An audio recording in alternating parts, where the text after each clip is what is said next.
когда мы едины, мы непобедимы, стали символом и гимном многих освободительных движений мира. И это действительно так. Мы на себе испытали, люди, прошедшие войну, на себе испытали, что такое единое государство, что такое единая армия и единые национальности. Как не нам понять и надеяться на своих друзей, узбеков, таджиков, русских?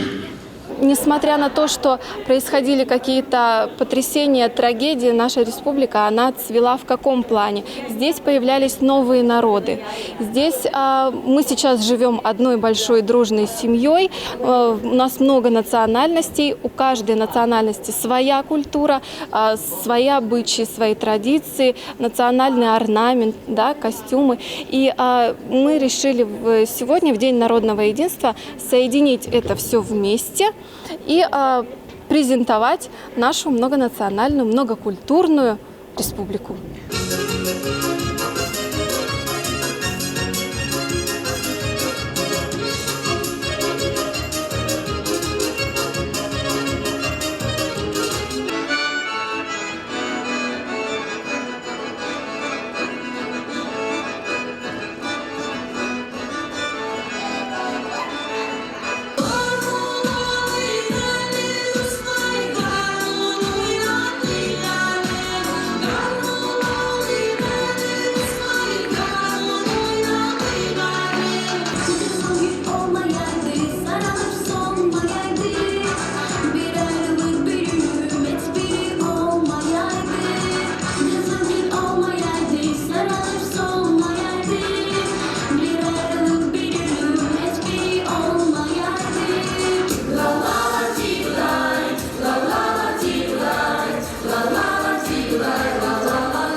Razam atlers, ucmo kvadris kari.